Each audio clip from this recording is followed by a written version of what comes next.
হয়েছে কইবা তো? তোমার ভাই ধানের বীজ কিনতে গেছে।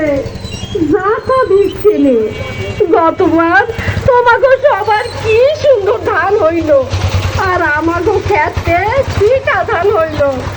এবারও যদি আরে থামো, গতবার আমরা সবাই লাল মিয়া ভাইয়ের কথা মতো লাল তীর হাইব্রিড ধানের বীজ লাগাইছিলাম, এবারও লাগামু। লাল মিয়া ভাই কেডা? তার কাছেই তো উন্নত বীজের খোঁজ খবর পাই। আমরা এলাকার সবাই তার কথা মতো ভালো বীজ লাগাই, ফলনও ভালো পাই। আমি কইছি ভালো ধানের বীজ কিনবা, হ্যাঁ কয় জানি না, সেরাটাই কিনবো।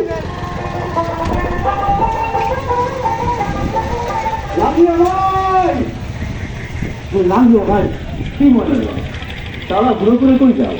তোমার কাছে যাইতেছিলাম, তাড়াতাড়ি কোন ধানের বীজ লাগানো? সেরা ধানের বীজ লাগাইবা মানে? সেরা ধানের বীজ মানে হইল লাল তীর হাইব্রিড ধান বীজ। লাল তীর হাইব্রিড ধানের বীজ তাইলে চাই আজ কিনে। যাও যাও, শেষ হওয়ার আগেই কিনে লও। সেরা বীজ মানে হইল লাল তীর হাইব্রিড ধান বীজ। লাল তীর হাইব্রিড ধান বীজ।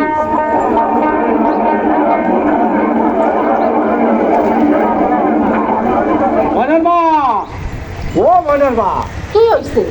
বীজ কিনছেন? ও এরা বীজ কিনছি। মানে না কেন? লাল দিয়ে বলছিল এরা বীজ মানে হইল লাল তীর হাইব্রিড ধান বীজ। সেই বীজ কিনছি। একটু দিলে আপনি একটা কামের কাম করছেন।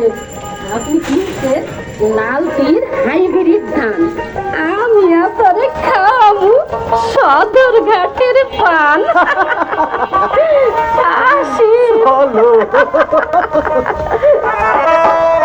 খবর হইতে আছে দেরি, খবর কৃষিজীবীদের জন্য আনন্দ সংবাদ। আনন্দ সংবাদ।